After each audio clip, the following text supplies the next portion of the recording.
Welcome back to the spring episode of Today and Tomorrow of Small Business Association of Michigan.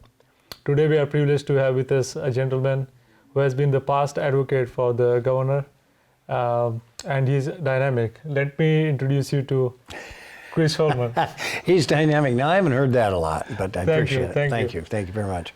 No, it's good to be here, Manish. And anytime I can get in front of a camera or a mic and talk about business, small business, etc., that's a passion for me. I'm a small business guy, but it's a passion for me to really make small businesses right, especially in the state of Michigan, better. But welcome to Rebound Detroit. It's an upcoming show, so thank you for I grew up about 2 miles from here. Oh, really? Yes. Okay. Yeah. Okay. So a native Michigander, I know you have been a small business advocate for a long time. So what was your passion in working in this domain of small business? Well, I guess if my mom and dad were still alive, they would tell you he's always been a small business guy. I mean, I was the one on my block who was out selling Christmas cards at Christmas and who was making products and taking them door to door, good or bad, you know. Okay. So I've always had this kind of entrepreneurial thing.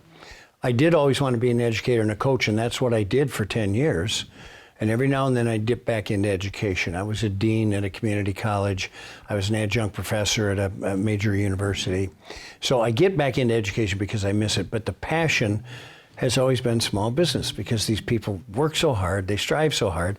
And what do they do for the economy? They create jobs, they pay taxes, which support our schools and everything else. So it's a really good cycle, and we need them. They employ the majority of people working in the state of Michigan. No, I totally agree with you, because small businesses have always added value to the economy, and they actually have a lot of proportion in that value.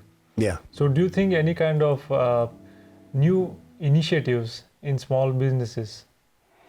Do I think there should be any? Yeah, well, be any.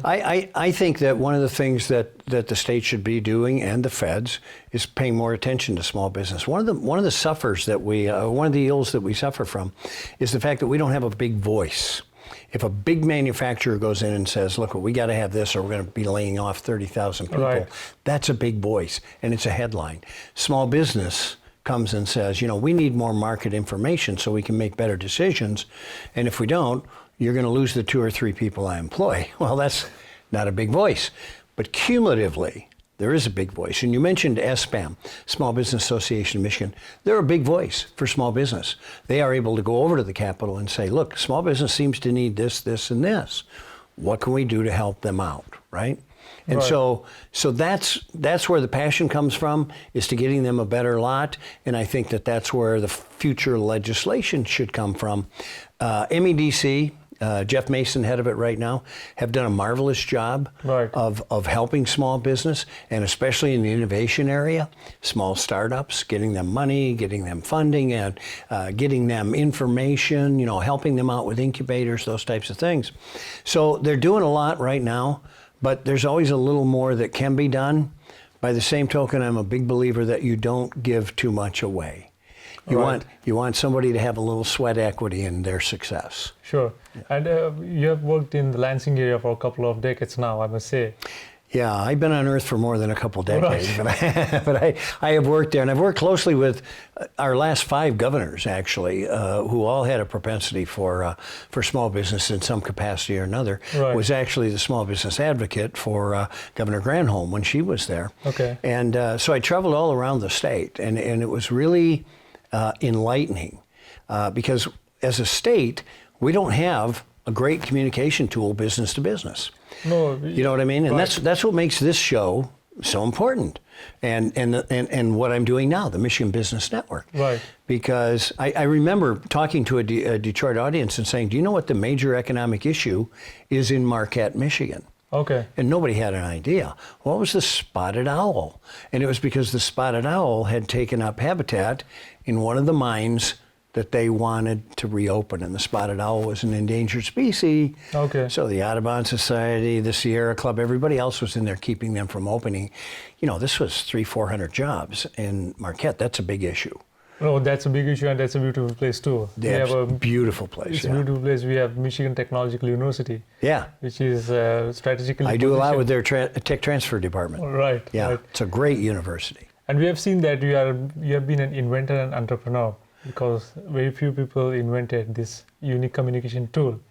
So what do you think would be a connect between Detroit and Lansing, creating an ecosystem or a playground for active rebound of both the cities? Well, I think there's a lot of synergies there. Obviously, first of all, you have to come with the reality that Detroit is Michigan and Michigan is Detroit. Of course. Right? It's the gateway. It's how we're known. I've been to China 30 times. I've had a factory there for 25 years. I do a lot of business in China. And when I say I'm from Michigan, they go, oh, Detroit. They don't say Lansing. They don't say Kalamazoo. They don't say Grand Rapids. They say, oh, Detroit. Okay. Because we're known as the Motor City. And right? It's pretty dynamic. And it's a very dynamic city. It's come back in the last 15 years to be very dynamic due to a couple of drivers, but that's also made it a very hotbed right. for technology and startups and young people with great innovative ideas. And now you've got people down there funding them. I remember talking to the director of Beringia, which was a venture capital fund from Silicon Valley. Oh. And I said, why did you come to Michigan? He said, it's the land of opportunity. He said, there's more happening here than anywhere else. Now, this is Silicon Valley, right? So we know the culture can be there. Right. And it is there. Right. And at one time, we were very entrepreneurial here in the state of Michigan, but then a couple of those entrepreneurs got really big, and they weren't entrepreneurs anymore. They were big corporate guys like Henry Ford and Billy Duran and people like that. They just grew out of the small business space. Right. And of course, everybody needs to love the city. And the landscape of the city has also quite changed now. Well, the it has. Marshes and the area, it's getting more upbeat, and it's becoming more youthful for the new entrepreneurs. Well, that's part of the placemaking. You know, if you're gonna, one of the problems that we have all over the United States is talent right now. That's the number one issue for business. Yes. And it's actually to the point where business isn't able to grow as much as it could if it could get the talent. So getting those talented people and keeping the talented people that you train and educate is really, really important. So that leads you into placemaking. What are those people like? How do we keep them here? How do we keep them entertained? How do we get them to move to Detroit and say, hey, it's not just a bunch of tall buildings. You know what they have on Wednesday night and on Thursday night? And there's this coffee shop. You can go see the beans ground and the whole thing. I mean, there's all kinds of things. In the summer, you walk through Grand Circus Park and they're playing beach volleyball while you eat your lunch, you know? I need to go there. You did? Well, I'm not very good at that.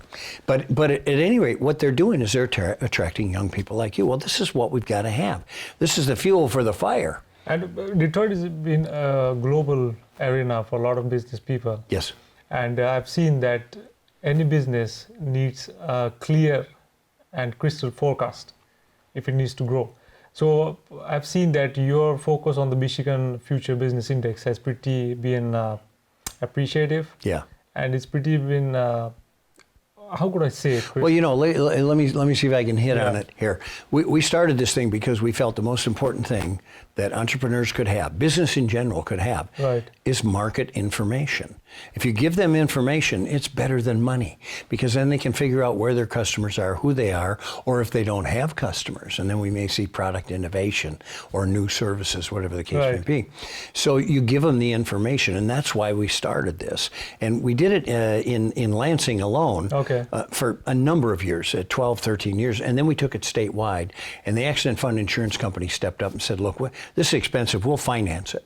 So we call it the AF Group, Michigan Future Business Index. So what we ask in there are, how have the last 6 months been? And what do you anticipate in the next 6 months? Yeah, that's more important, because history is important, but future is precious. Well, if the small businesses guy is thinking, being very positive about the future, let's take a retailer, for example. I'm really happy with the economy right now, which is one of the things. And the retailer may be happy with the economy. He says, hey, things aren't going to go down. They're probably going to go up.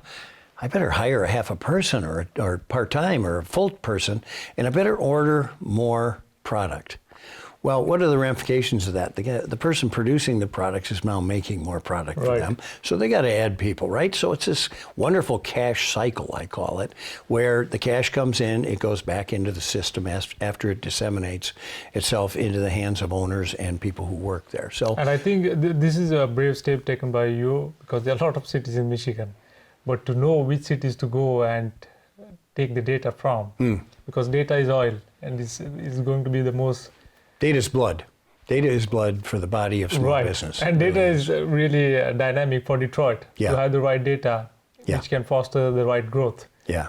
So I wanted to thank you, because there are very few leaders in the state who have been advocates like yours, that too have taken important and bold steps, which would be challenging for everybody to appreciate. But I see the star in you.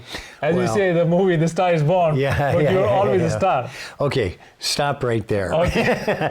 Because you don't do anything alone, especially in my area, right? So, Right. so you got to thank people like the AF Group, you know, wonderful people who stepped up. Insight, who does our actual forecasting, they put it in the field. They put out the questions that we put together, and they ask them, and then they tabulate everything. Okay. So it's a bit, and it's my staff at the Michigan Business Network. Right. I would say, if you don't mind my saying to everybody out there, if you want this information, go to the Michigan Business Network site. You can get a free app that'll get right to the website. So we have broadcast, business interviews, information. We have podcasts. We have a statewide business calendar, and we have this Michigan Future Business Index.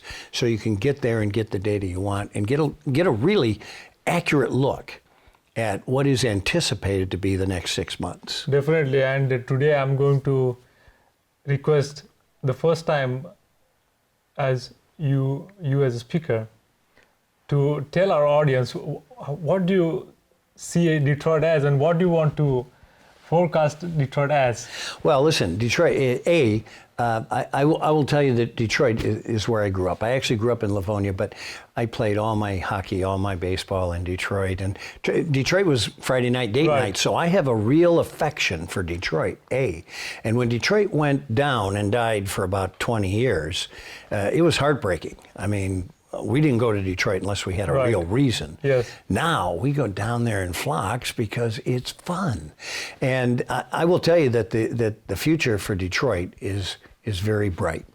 And the innovation and the new companies and the Gilberts of the world and the Illiches who are still invested here and the Kamanis and everybody else who put money in, those people are going to keep it solid. They're going to keep it working. And even if you hear automotive downturn, it's not going to be like it used to be, because we've got other pieces of the economy that are bolstering it, right? So it'll be a little smoother than it used to be. But the automotive industry is still very important. Right, and I truly believe that the future will be brighter for Detroit. I do too, and I think mostly in the summer. Well, well, it's always fun in the summer, right? It's always fun in the summer. But it is. It's a wonderful place, and you know, we once in a while we say, well, we can only be so good because we're a winter city. Look at Minneapolis. Minneapolis is more of a winter city than we are. Right. They built, I call them gerbil tubes. They're passageways for pedestrians between buildings. So when it's 14 below there, you don't have to go outdoors to get 2 blocks down, that sort of a thing. So there's a lot of things that we can be doing, that we will be doing in the future. Definitely. Yeah, and we don't get that disastrous winters here that they get there anyway. But they're drawing people. Right. Yeah. And that's more important. So I really thank you very much, Chris, for being on the show and sharing your frank opinion. No, thanks for having me. I appreciate the work you're doing here. Definitely. Thank you very much. All right. Let's have a greater, better, memorable, and meaningful Memorial Day. Thank you, and please stay tuned.